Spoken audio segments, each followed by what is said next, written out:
I think it's a good time for me to start to incorporate at this moment, right? Because now it's becoming a little bit more serious. But let's say you're just making $400 a month. You're just trying and nobody's really signing up. If you incorporate at that time and you walk away, you cannot walk away anymore. Now you have to unwind and do all this paperwork with the state. So I always tell people this: start a company on LegalZoom, $800. Hire me to wind it down, $2,500 plus a fee for every tax return I have to file. We've got a great episode for you, but first, a quick word from our sponsor. This episode is brought to you in part by our friends at WeWork. The reason I chose to have an office at WeWork is based a lot on flexibility. I started a decade ago as a one-person company, and now we have a growing team. WeWork has the space and budget for all my needs. From hot desks for one to a full office setup with multiple people, I can grow, scale up or down whenever I need. No long-term contracts, whatever I need. I also love the community and other small business and entrepreneurs who work here. It's super collaborative and everyone is in the same boat, willing to help each other out. If you're interested in a tour, visit WeWork.com, search by your city and zip code for a WeWork near you. Now let's get back to our episode. Hey everyone, I'm Brian Elliott. Welcome to another episode of the show. Isai, welcome.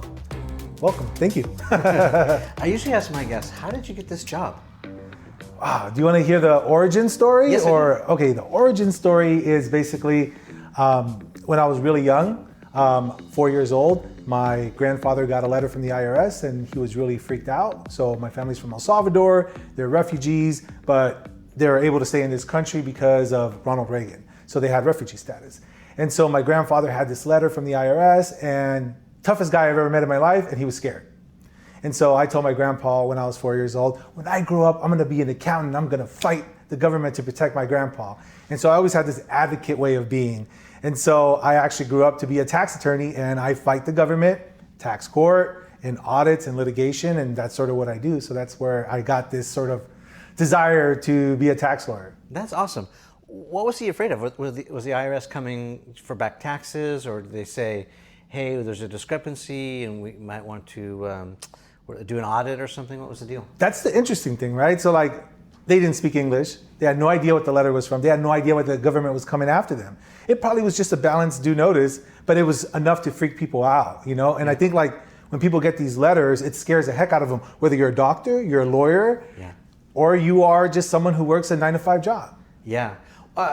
Testify. I will say that because I used to get a lot of anxiety when I would get that letter. Oh no! And you're right. Sometimes it's totally imagined. It's like we are just letting you know that we received your change of address. You moved from this town to that town. Oh shoot! It's like you don't want anything. Or hey, there's new tax law and you're actually getting a $600 child credit. Those are rare, but yes, those do happen, especially in the new age. Look out for your bank account to get money from the government. Yeah. So maybe it's not all bad news. Not always bad news, but probably usually it's either bad news, regular news, or in that case, good news. Yeah. I wanted to talk to you today because I think if you're a small business or an entrepreneur, taxes and getting all that sort of house in order is like one of the most important things you can do. We decided for lots of different reasons, because we film on location and we do this and that in different areas. We ended up from like sole prop status to an S corp, right? A small corporation, and there's all kinds of tax implications for that. Sure. We don't need to go into, but what I want to know is, what are some of the common things that entrepreneurs may not know when they're first, setting out to do their thing? Oh my gosh, so many things, right? Yeah. To be honest, there's so many things that people don't know and entrepreneurs don't know, right? Well, so then if there's so many, let's prioritize some of the top ones, or maybe some of the ones that are rarely identified or not commonly known. Okay. How's that? So how about I break down into there is more than just one tax? Okay. Because I think that's a sort of a really good stepping off point. Yeah, stepping off point, a really good lesson for people to learn up front instead of later on. Yeah. Right? So you have, I'm going to go down a list of different taxes that you have. Yeah. You have income tax, you have payroll tax, you have state tax, you have local tax, you can have sales tax. You have a number of different taxes that people don't understand they have, right? So if you're an S corp, you technically don't have any income tax because it passes through to you personally. So things that people that own S corps will say, well, I didn't take the money out, so then I shouldn't have to pay any tax, right? Wrong. It's a pass-through entity, right? So whether you leave the money there or not, you're going to pay taxes on it, right? So that's something that people usually don't understand. Other things, if you are an S corp owner, you must pay yourself a reasonable salary. Right. So what does that mean, right? So that's something that you have to sort of figure out with your own either accountant or go through your own finances to figure out what is a reasonable salary for you, right? And there's some strategy there, I would say. Absolutely. Right? Like to air high or air low or somewhere in between. Yeah. And you know, people, the number one thing that I like sort of see is like, I don't know if you've ever seen LLC Twitter, and there's pretty much all bad takes. Okay. Start an LLC and deduct all your personal expenses.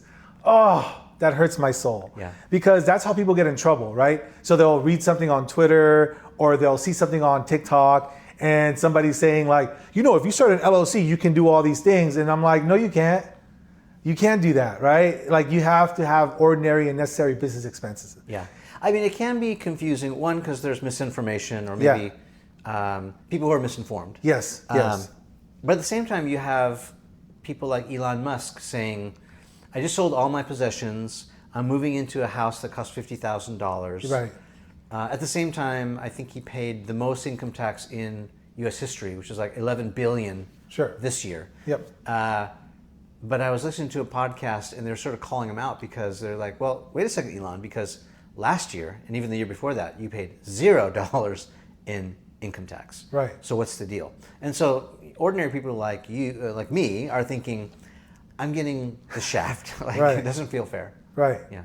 And so it's very confusing. Right. Frustrating.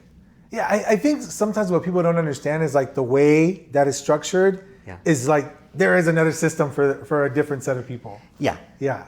And so we don't get to play in that arena unless we make that kind of money. So you have someone like Elon Musk or someone like Donald Trump who has all these assets that they're able to depreciate. So there's really no income. You mentioned Trump, very polarizing name. I'm not arguing for or against, but the interesting thing to me was when he was first running for president, I started watching some of these Donald Trump documentaries. Sure. Just to sort of understand the guy, right? Yeah. Or get a flavor for it. But the one thing that stood out to me when he was building everything he did in New York back in the 80s is New York was in a lot of trouble. Financial trouble. The city was, dirty, and there's a lot of homeless people, a lot of problems. Right. And so he came along and, had all these big plans to basically, rebuild the city, and he worked with the mayor really closely. Yeah. He got all these amazing tax breaks for like 30 years. Now, when the new mayor came in, I think it was Mayor Koch, they didn't see eye to eye. Right. But the deal had already been done, and he had like 30 years of no taxes based on these credits that the city gave him in order to build, all the things that he said he was going to build. And that's partly what sort of got him started on this road to success is all these financial breaks. Yeah, and I think people don't understand that. Like, that's Elon Musk, and gosh, I know I would take so much crap for this, but he is successful with all these government subsidies. Yeah. So if anyone's living off the government at the finest, it's Elon Musk. Yeah, he's smart. He knows he's a smart gentleman, but at the same time, is it better for our sort of for our economy? Is it better for our for the environment? Perhaps, but he definitely took that to the moon, literally. And so I have a Tesla, freaking love my Tesla. Yeah. And I got all these tax breaks that are going to Elon Musk, Yeah. That pays part of my car because of how smart he is, you know? So when I think about sort of like the equity that these gentlemen built, Donald Trump and Elon Musk. Or Bezos, Bezos, they aren't paying tax for a really good reason. And Elon Musk, once he exited his Tesla, he paid his stock just like everyone else. Yeah.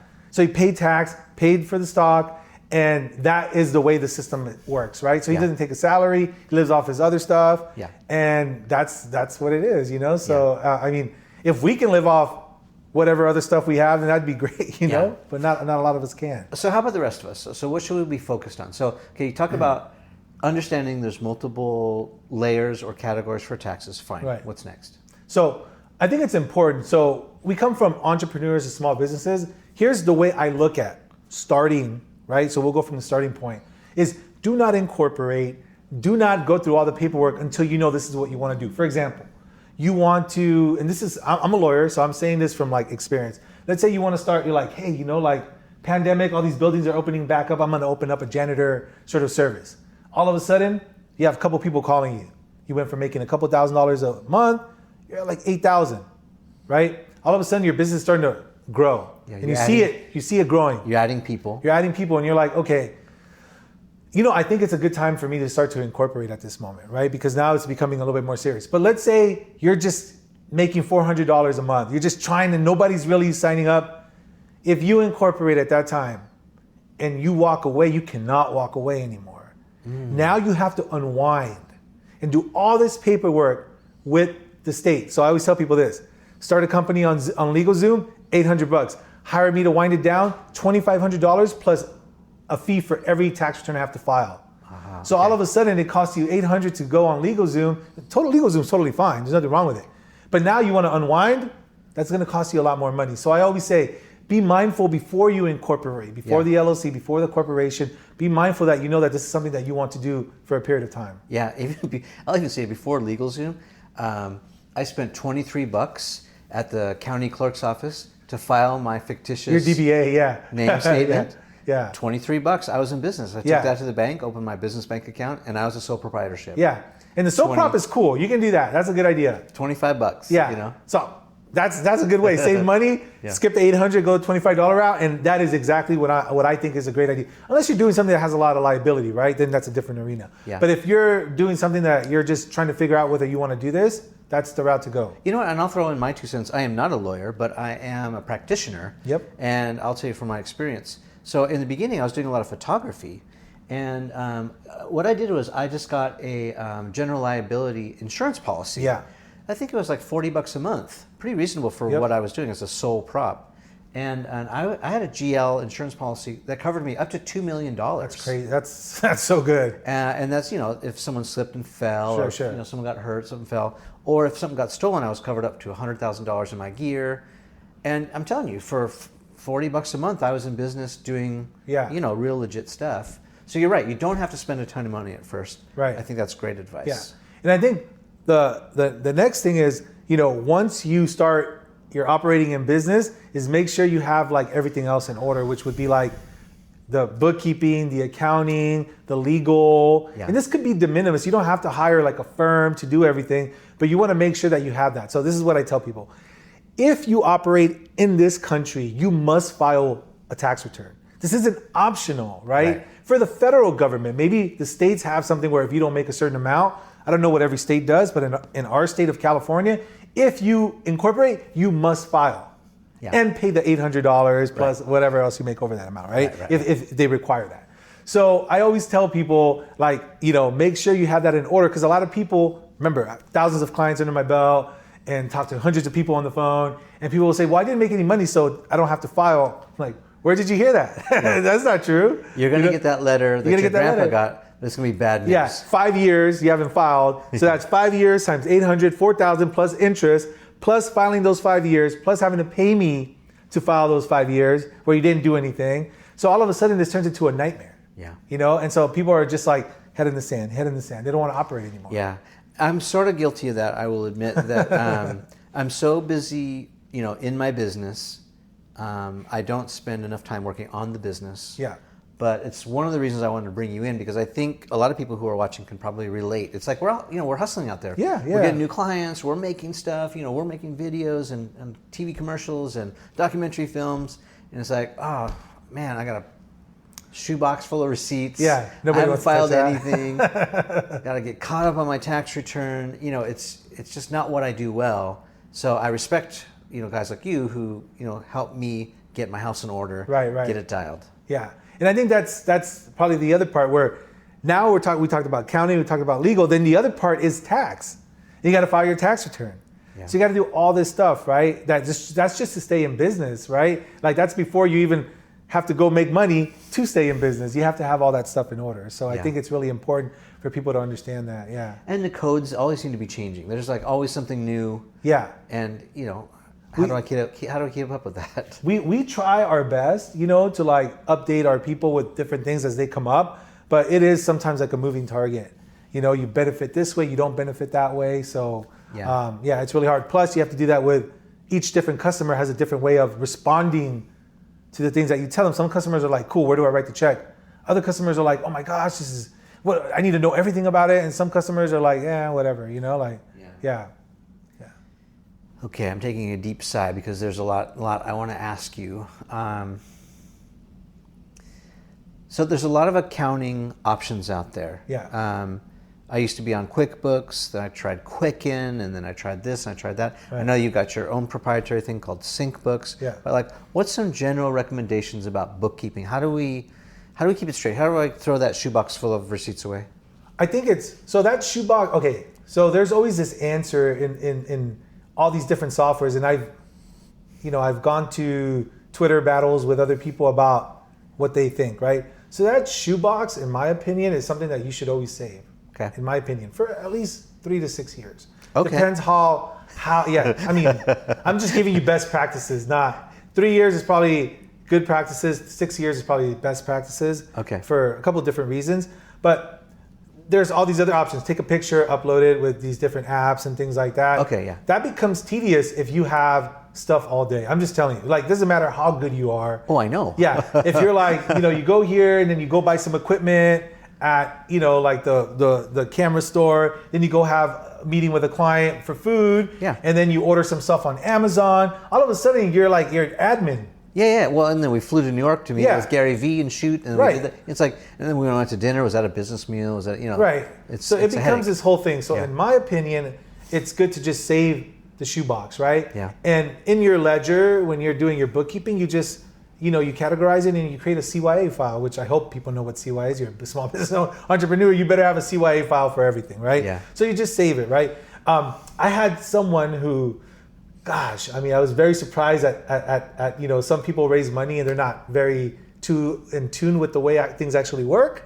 But a gentleman that raised a lot of money, we were having a Twitter battle with my friend, my other Twitter friend, and he was saying that sort of you save the receipts in order to prevent an audit. And I was trying to understand his reasoning, and I'm like, you don't get audited because you don't have your receipts. Yeah. Because part of a new feature that they had was like, sync your receipts to the ledger, which was a tedious feature. But I'm like, you don't need to do that.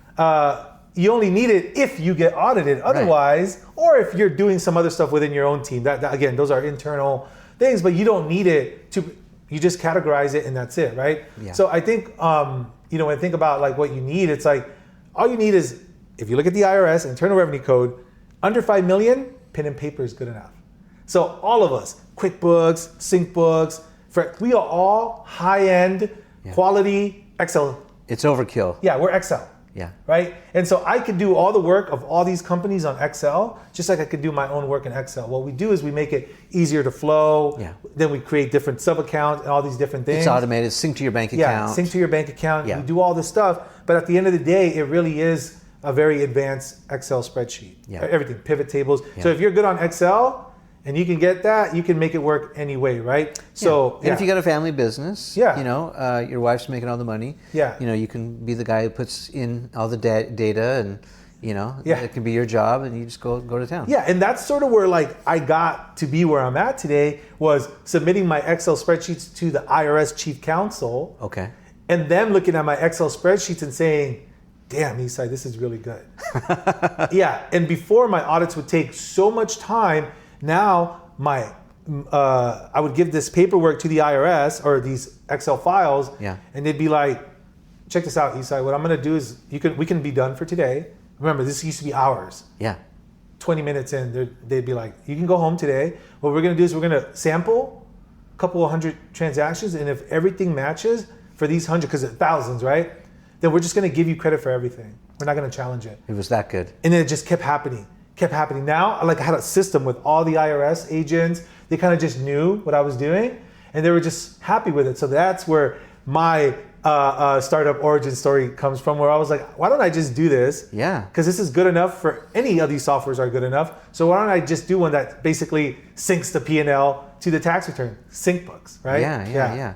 Super smart. And I think that's what, at least, that's what I was looking for is, I want someone who's professional, who knows what they're doing, but who's also going to be like that pit bull for me, Right. and go to battle with the IRS if that's what needs to happen. Right. If they come after me for false pretenses, Yeah. or I get accidentally red flagged for something just randomly, I want someone. You got to understand that's where I'm ready. Yeah. Right. I mean, I literally, here's the crazy part. When the IRS is hiring somebody, true story, they'll call me and say, "Hey, do you know this person?" True story. Like one of the managers will call me and say, "Hey, I'm thinking I know you've interacted with them," and I'll say either I know them, or I'll say, or if I don't like them, I'll say, "Hey, I got no comment." Yeah, that's awesome. Yeah, that's awesome. Yeah, and we were looking for the inside track. Yeah, I mean, I think it's just fear-based, right? Sure. And it may be justified or unjustified because the IRS is a scary entity for some people because it's mainly unknown. Let me tell you when it's the scariest, when they make a mistake. When they make a mistake and you are like on God, you're like, there's no way this is an error and you're right, but the IRS is challenging you. Right. That's scary because IRS, they'll admit once they find the error, but in that meantime, you will freak out because you're like, how do they not know that this is an error? Right. And because they just haven't gotten to like basically doing the work yet. Yeah, I didn't win the lottery. What are you talking about? What's an example of something that's happened? I had someone, perfect one, because I was ready for litigation on this one. So we had someone who won a lawsuit and the IRS was challenging it as far as like taxing the full amount. Oh, so they got a settlement. They got a settlement. Okay. Somebody won a settlement and the IRS was challenging it and saying, you need to pay tax on all this money. Well, I said, no, they don't have to.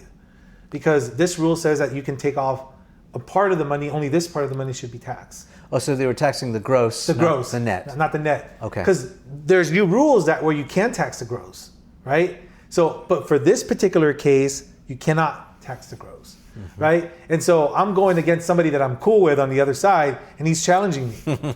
And I can't even sleep, I'm not kidding, because I'm so angry because they don't see my case law. Right. I even called someone from who wrote an article 6 years ago from the IRS, wrote instructions to chief counsel to give me or my client this kind of credit. Right. And I talked to him on the phone and he actually picked up. He still worked at the IRS. I found his number. And he's like, yeah, that's kind of a weird thing why he would do that, why they're challenging you, right? And so preparing for litigation, we're about 3 days from litigation and I'm huffing and puffing. I mean, I'm angry. I'm like, not kidding. I can't even eat. And you look at me, I eat. And 3 days before he calls me, he's like, hey, bro. I'm like, yeah, what's up, man? And he's like, so I spoke to the national offices and you're right. Good. He's like, you're right. He's like, this is the way that it functions, So actually that makes me feel pretty good. Yeah. That they would concede that they made a mistake. Yep. And that's great. Yeah. It's great news, actually. Yeah, no, it is good because, I was surprised because the manager is very sophisticated. I know the manager. Yeah. But they called, because he was saying I have to and he was giving me really bad deals. He's like, if you do this, I'll give you that. I'm like, no, I'm going to litigate. Right. And he's like, and so, yeah, but he considered, I told him, I'm going to win. I'm letting you know, I'm going to beat you. Yeah. On Monday, I'm going to beat you. Because I have all this case law. I'm telling you, I'm going to win. Yeah. And finally, he called on a Thursday. I finally ate. I was so mad, But stuff like that. I've litigated against my friends from the IRS too, or people that I'm really cool with. Yeah. It was a factual issue, stuff like that. Yeah. Yeah. See, this just makes me so happy because even though all these years later, after starting my business, we've been doing what we're doing for 12 years now, maybe 13. I started in basically 2008, so it's been more than a decade. But I still feel like that underdog. I still feel, we're not Elon Musk, right? Sure, so people can try to take advantage of us. Yeah. Fortunately, we haven't, knock on wood, had any IRS problems. But it's nice to know that there's people out there like you who will fight for people like me. Oh, absolutely. I'm always ready for it. Yeah, I love it. Okay, talk to me more about how I should get my house in order. More of these things that I should know. I'm sure that there's never a one-size-fits-all tax strategy. No. It depends on, are you a company more than one? Where are you doing business? What state? All these different variables. But talk to, people like me about what we should be thinking about. With respect to a tax strategy for a small business? Yeah. Yeah, I think it's really important to sort of have your, like, what is your income coming in? That's always number one, right? What are the kind of, people have this weird thing where like, oh, it's a tax deduction. It's a tax deduction. Don't spend $5,000 for something that's going to net you $1,300 if you don't need that $5,000 thing. Okay, this is a good example. Yeah. So I don't own one of these, but a lot of these like founders who will start new companies, they buy this certain kind of vehicle. I think it's a G-Wagon. Do you know what I'm talking about? Yes, I do know what a G-Wagon is. Yeah. And it's because it's under a certain weight class. Yeah, the 6,000 over. That you can write this thing off. You can write it off over six or over. You can do either one. Right. Depends what the vehicles you use for. So this is sort of like a, these are first world problems. Sure. Right? But like, I'm not buying a G-Wagon anytime soon. Yeah. But I see these people buying G-Wagons and going, no problem. It's a write-off. I mean, you still have to buy the thing, right? But you get the write-off. How does that work? Is that real? I mean, okay. So I guess Tesla would fit in that same category. Yeah. So a Tesla or any of those cars fit in those same categories. But the car, it must be ordinary and necessary. Depending on what sort of level of entity you are, there's sort of like fringe benefits that you can get, but some of them may be taxable, right? So tech startup then. Let's say tech startup. A lot of these tech startup friends have these G-Wagons. So, okay. So tech startup, let me go from a tech startup. Is it going to be ordinary and necessary? The G-Wagon? Probably not. I'll be honest with you. Right. I don't need to put all my stuff in the back. Yeah, it has to be ordinary. We're not going over. Yeah. But then you have leases and things like that, which could be deductible. I mean, they really can be, right? So how about entertaining clients or client meetings? You could say it's a fancier car. Yeah, I mean, that's interesting because when you think, there's people that have litigated like even clothing, right? So they're like, I need this really fancy clothes for some event. Yeah. But the IRS has this rule that if you can wear it on the street, basically then it's not tax deductible, right? So it's kind of interesting, right? So I had this woman who was an artist one time who had like a $15,000 gown. Okay. And the IRS challenged it. And I'm like, is she going to wear that gown to freaking Trader Joe's? Okay. And they gave it to her. They actually let her she's a singer. Oh, because it's not ordinary. Yeah, it's not something you can wear on the street, but they were like, because she bought a $15,000 gown, had the receipt. Yeah. I was just thinking, okay, so I've got a really big presentation. I'm presenting, a big client for funding. Sure. Maybe it's, $2 million for a film. Sure. And instead of going to the Men's Warehouse and getting a $60 sport coat, I go to Armani. Yeah. And I get the 800 one. Is that fair and reasonable? Probably 8,000 if you go to like really, really up there. Sure. Well, let's just say, $800 sport coat. Ordinary, necessary. They're not going to fly. That's not going to fly? You can wear that out. Maybe not on the street, but you can wear it out. Right. Yeah. It's not a one night performance only gown. Yeah. If you had to wear a costume, like a real costume, like $800 Tyrannosaurus Rex costume that you bought to like surprise the founder or whatever, the investor, because you were trying to be silly about some Web3 stuff you were doing, fine. Guess what? It would be deductible. Yeah. How about if I want to like parachute into the courtyard of the I would say that's not ordinary and necessary. Those are the two things, right? But it's part of the presentation. It's part of the presentation might be it. Like if you were going to be selling those kind of experiences, I could see that being 100%. I'm selling the goggles that I'm going to pitch this person. Like if those goggles were to be used for things like that, like like those kind of activities that are like, I forget what they're called, but like extreme. Yeah. Very possible. It would be very possible. Yeah. You'd be surprised the kind of things that you can deduct as long as it flows in that kind of a business. So if I'm working with someone like you, what is that person called who is like, so I know what you do, you're a tax attorney, but like, so if someone lives in, and I know you're servicing clients nationally, internationally probably as well, but let's say hypothetically someone's not working with you. I understand. Oh, that's fine because I'm not talking to you. Let's say someone is not working with you directly, but they want to find someone like you in their neighborhood, in their part of the world. Sure. What should they be looking for? Tax attorney, CPA, H&R Block? I mean, what should we watch out? So they're going to need a couple of different things, right? Yeah. So bookkeeper, that's one thing. Some kind of legal something, even LegalZoom, really something legal. Just if you're going to incorporate and do stuff like that. Okay, just to set up the structure. Yeah, set up the structure, but also like, for example, you are doing, a film and you're going to be hiring vendors and you're going to be a vendor. Right. So maybe having a contract. Right. Buying one contract, like fine, like let's say you have one, but maybe you can hire a lawyer, reasonably priced, that can help you edit it. Hey, look, I'm going to be filming people, and I just want to make sure that everything looks good on this. You Yeah. know, I hire lawyers too. You know what I'm saying? I've hired lawyers for terms and conditions, Yeah. different things, right? So, Good point. Yeah. Okay, so a bookkeeper, some sort of maybe Some attorney legal. for Yeah. for terms and agreements and others. Yeah, you know, things like that. housekeeping You wanna things. have that, yeah. And then a legally binding, Yeah. structure of something. Yep. Yep. Okay. And, And I think like like I said, the bookkeeping, accounting piece is probably important to figure out what does your entity need, right? So I sometimes have people that they made $20,000. I'm not going to try to sell you when you only made $20,000. You don't need a bookkeeper, in my opinion, at the moment. yeah, you said you write it down with pen and paper. Yeah, pen and paper. Type it in Excel. Or just use a bookkeeping software. Anyone. You can use mine. You can use a different one. Yeah. Use something, have it in one place, and then go from there. Yeah. But you need that. And so the bookkeeper may not also do tax preparation.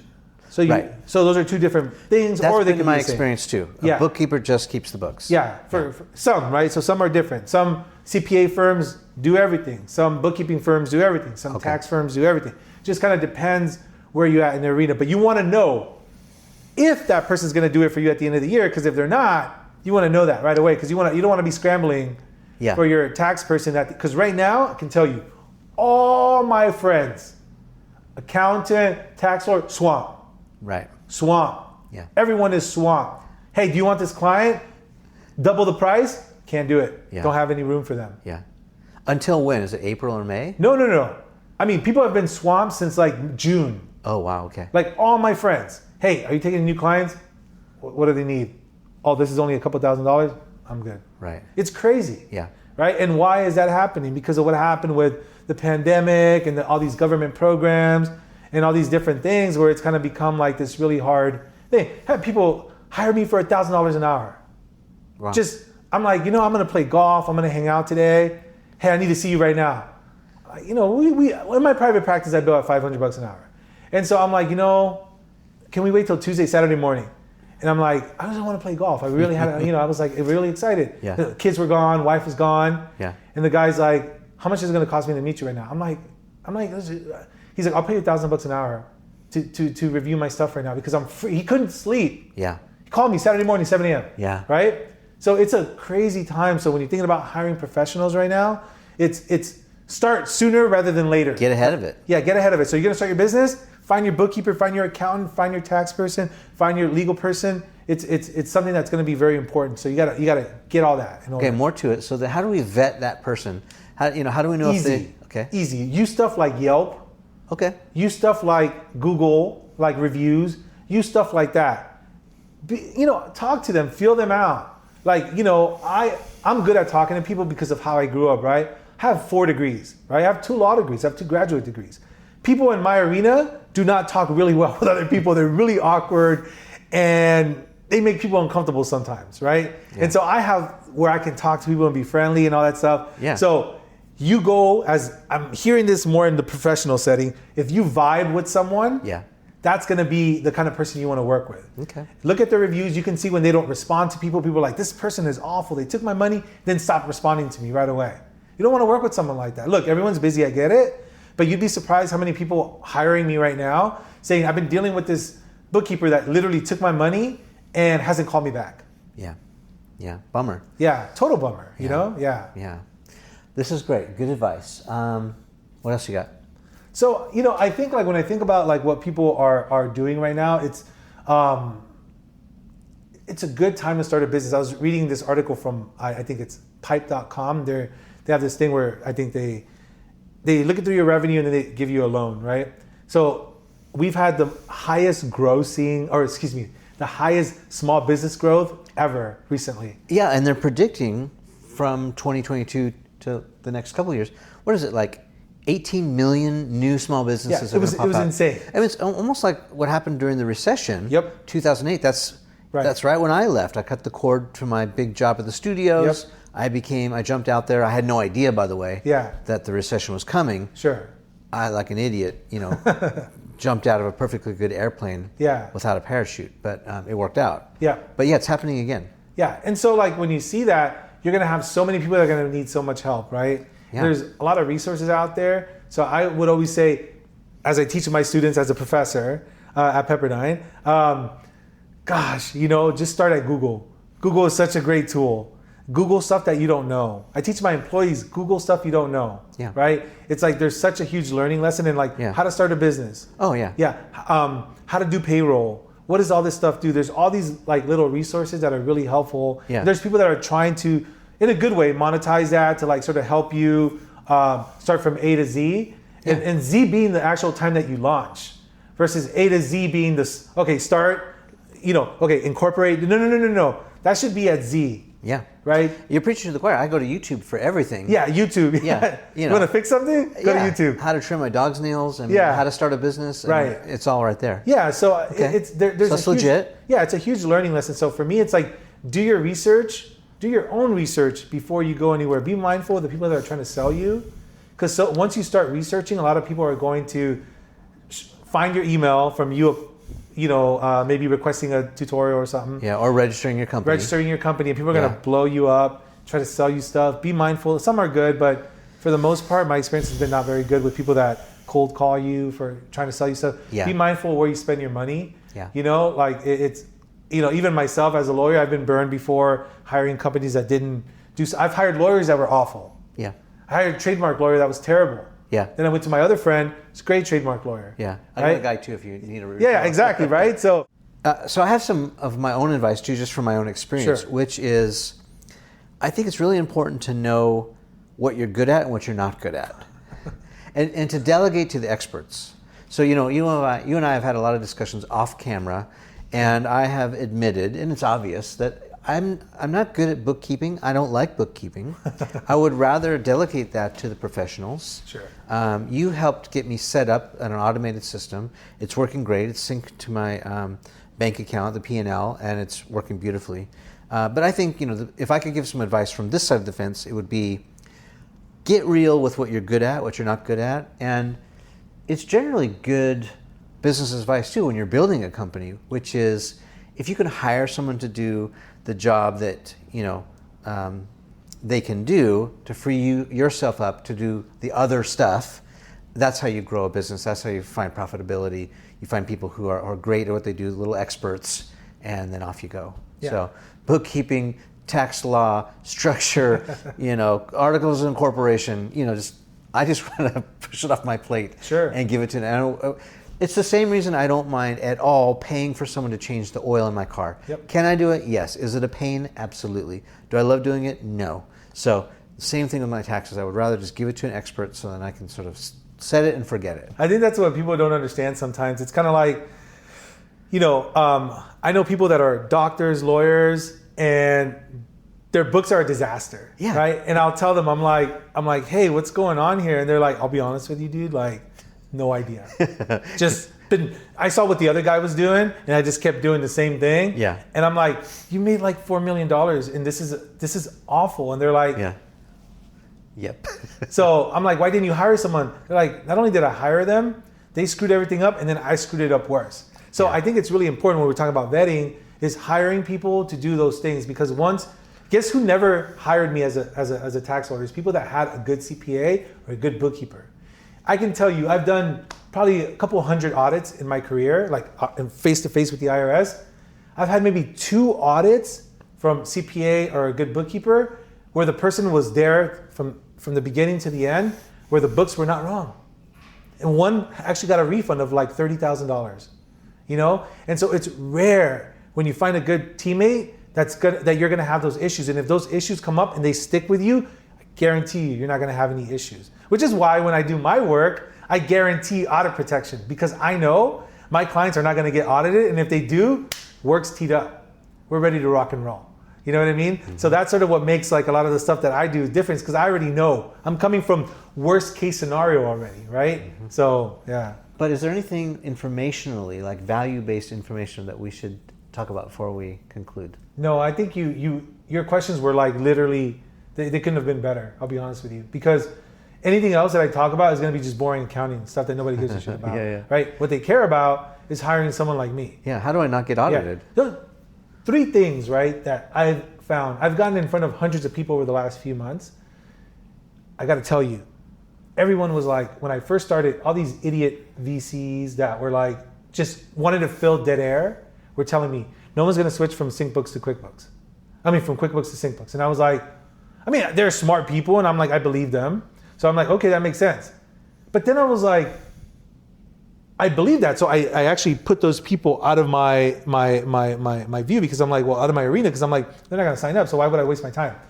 Spoken to hundreds of people, signed up I think over 30 people over the last few months for SyncBooks. Not one of them has complained about switching. What they complain about, two things: too expensive, or you're not local to me, right? And so that whole thing where I'm like, why did I believe that? Right. Let me tell you the three things that my customers care about. Sort of reputation, skill set, like that whole one thing, right? Are you my guy? Are you the person? Are you the team? That's good for me. Communication. Are you gonna be talking to me, or is it gonna be hard to get a hold of you, right? And the third is affordability. That's it. They don't care about anything else, right? They don't care if you told them you were using Excel, they'd be like, okay, are you good on Excel? Right. Yeah? Okay, how much is that gonna cost per month? Oh, I don't have to pay for Excel? That's great. Right. So it's like this whole different thing that I've learned, and the confidence that I've developed over the last few months. I actually just hired a full-time sales guy who's doing SyncBooks, because our leads are coming in like crazy. It's like a whole different arena. Like I gotta tell you, spaceship right now. Literally just started blowing up. It's amazing. Yeah, so I'm really stoked about where I'm at, but that's gimmicky stuff, but those are the three things that my customer cares about: skill set, reliability, reputation. I'll say reputation, communication, and affordability. Yeah. Before you talked to the VCs, you could have came to me. I could have talked to you about brand strategy and price strategy. Right. I could have told you those things. No, I'm an idiot. Because I listen to VCs instead of actual operators. Because my pivot came from listening to other business owners instead of VCs. Mm-hmm. When I started to listen, you're a business owner, you're an operator. Okay, people could say shit. You're like, you don't know that. Yeah. Branding, absolutely. I had another friend who's a branding guy. He worked at Snap and all that stuff. Yeah. And he was like, you got to act like $1 billion business. That's what he kept telling me for your brand. He said, you got to act like $1 billion, like you're already $1 billion business. Yeah. Well, you got SaaS. Right. You're on your way. Yeah. So I'm at a good. Now I'm talking to VCs, and I'm more like, so what do you want to talk about? Yeah. That really is. Yeah. It's really like that. I'm like. Well, they still might sandbag you and say, that's not an interesting business. Yeah. I can't get quadruple or 10x valuation. Oh, so. I see the path to the billion at the moment. Yeah, any kind of SaaS business where you just kind of set it and forget it. Yeah. Because it's only going to get better as you improve the code. Oh, 100%. It is. But that product story reminds me of, those people that if you get a crack in your front windshield. Safe-Light. Reminds me of Safe-Light, because actually I was driving on the 405, a rock from a truck hit my window. I just had that happen not too long ago. I got a crack this long. Yeah. But if I take it into the dealership, it's like $1,200. Yeah. Maybe $2,000, because I have a Mercedes C-Class. If I call State Light, it's like $300. So do I care if it's a Mercedes OEM windshield? No. Right. Why? Because it's utility. Yeah. And no one's going to know from looking at it, right? No. It's the same thing with SyncBooks and QuickBooks and Quicken. Does it work? Right. Yes. Does it work well? Yeah. Yes. Do you use it? Yeah. Do you know how to use it well? And will it protect me against the IRS? Yes. Check all the boxes. I couldn't care less. That's it. Right? People don't understand. There's no loyalty to Intuit. No. There's none. Who cares? Yeah. They're just what everybody knows. Yeah. And they're just trying to make it easy too, right? Yeah. And that's why a lot of their they have a lost leader program, which is use it for free. Yeah. This whole year. Yeah. We don't care. We're fine. But they're trying to get you in the system into the Intuit brand. Yep. Which is smart. They're trying to of seed course. the market. Yeah. They're big daddy. Because they got TurboTax and they got all these other products that they could upsell you. Yeah, they're big daddy for sure. Yeah. But honestly, the consumer, we just want it to work. Yeah. It's like McDonald's. Yeah. Like, do you want McDonald's? No, you rather go to you want In-N-Out, you want the better burger. Yeah. But if it's around, it's the only thing, or you're gonna do it. You're gonna be like, all right, I'll get cheeseburger and fries. I know what it's gonna taste like. Yeah. Well, even that's not really even a fair comparison, because SyncBooks is as good or better than the big boys product. Yeah. Oh yeah. You can't say that about the. No, I'm saying I'm In-N-Out. Yeah, you can't say that about the cheeseburger. They're not comparable. Right. Yeah. Good stuff, man. Yeah. Good job. Awesome. Thank you. Appreciate it. I mean, we were just sitting back, you know, chopping it up, reminiscing about the good old days and all that. You know, tracking my roots, where I came from and where I'm going.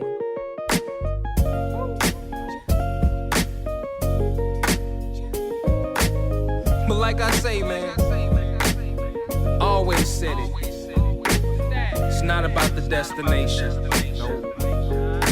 It's all about the journey. Ain't nothing changed but the weather. The dangling carrot that hang from the rear view. Your dreams in the past ain't nowhere near you. Backseat drivers got nothing but 2 cents. Shotgun riders too biased, they all liars. I should get an A for effort, I'm too tired. But I'm never giving up, that's why I'm kinda admired. Role model, like it or not, I gotta play it. Sugarcoat the rhyme sometimes, but still say it. Said I was quitting at 40 is just a fib. I'm still a kid that's wiping the food off of my bib. You ever wanted something so bad that you could taste it? Cried over every opportunity wasted. Good and bad news, which one you want first? Either way you pick, the bad still gon' hurt you the worst. I never got to bask in the fruits of the labor, and I never got the cash from that dude from the label. I'm just thinking back. Can we go way back, way back, way back? Can we go way back, way back, way back? It's time to go way back, way back, way back, way back. You see, in retrospect, I would've did it the same.